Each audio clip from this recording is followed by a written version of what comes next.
আসসালামু আলাইকুম। আমি এখন বানাবো দারুণ মজার একটা জিনিস, এটাকে বলে বাও বান। এটা চায়না, থাইল্যান্ড এই সমস্ত দেশে খুব জনপ্রিয় একটা জিনিস, কারণ এটা দিয়ে খুব সহজে স্যান্ডউইচ বানায় ফেলা যায়।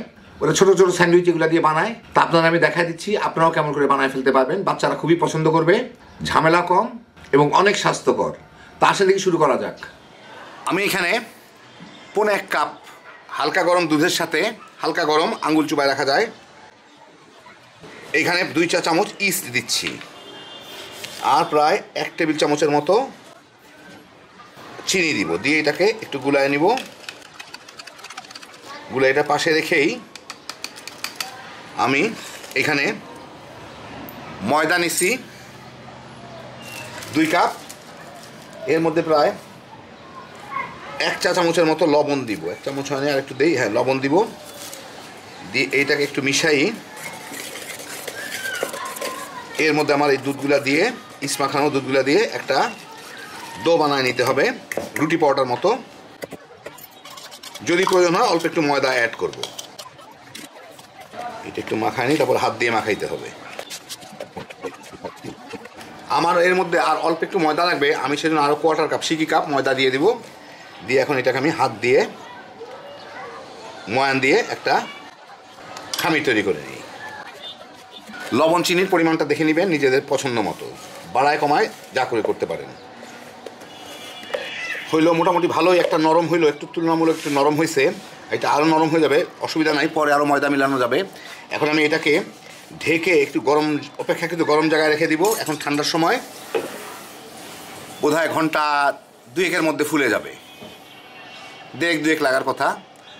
আর গরমের সময় হলে 1 ঘন্টার মধ্যেই ফুলে যাইত। তো আমার রান্নাঘরে যে কোনো একটা চিপা চাপা রেখে দেবো, যেখানে একটু অপেক্ষাকৃত গরম। তো ঘন্টা 2-1-এর মধ্যে আমার ময়দাগুলা ফুলে এইটুকু হয়েছে, খুব বেশি একটা ফুলে নাই। যাই হোক, না ফুলুক, আমার এটাকে একটু এখন ময়ান দিয়ে নিব। আমি শীতকালে একটু ফুলতে চাই কম, এর ভিতরেই ময়ান দিয়ে নিই।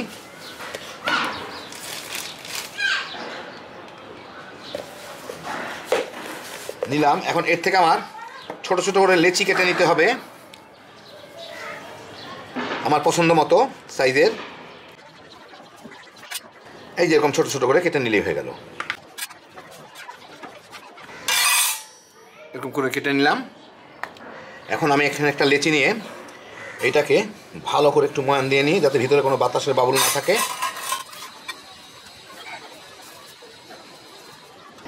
এর থেকে একটা লেচি নিয়ে বেশ সুন্দর করে গোল করে নিতে হবে। এগুলো একটু পেঁচায় পেঁচায় ভিতর থেকে বাইরে থেকে ভিতর দিকে এনে ভাঁজগুলো ভিতর দিকে থাকে, উপর দিকটাতে একটু সমান থাকে, এই যেরকম। এখন এইটাকে আমি এখানে একটু ময়দা দিয়ে ওভাল শেপে, মানে একটু ডিমের মতো আকৃতি করে একটু বেলে নিব।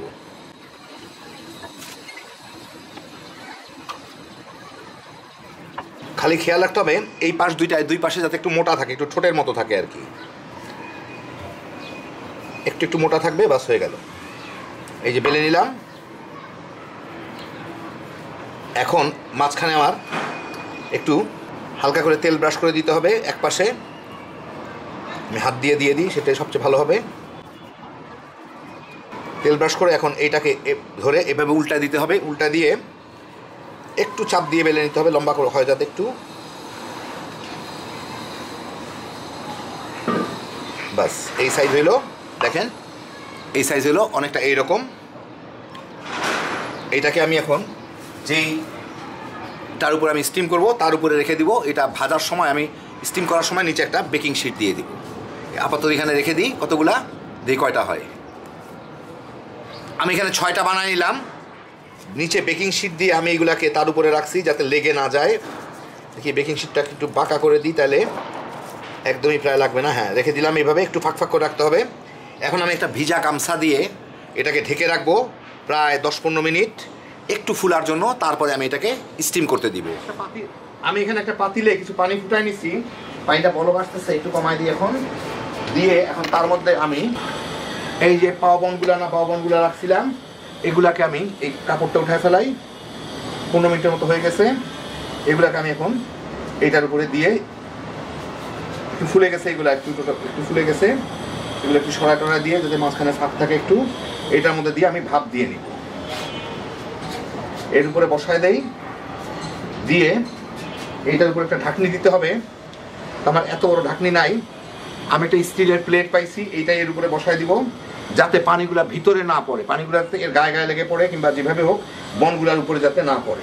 বনগুলো একটু মাঝখানের দিকে ঠেলে দিই যাতে পানি পড়লেও এটার উপরে বনের উপরে না পড়ে, এগুলোর উপরে না পড়ে, পাশ দিয়ে চলে যায়।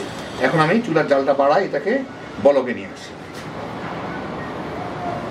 দেখি বলকে আসতেছে নাকি, চলে আসবে কিছুক্ষণের মধ্যেই। বলকে আসার পরে আমি এটাকে 10 মিনিট জাল দিব, মানে 10 মিনিট স্টিম করব।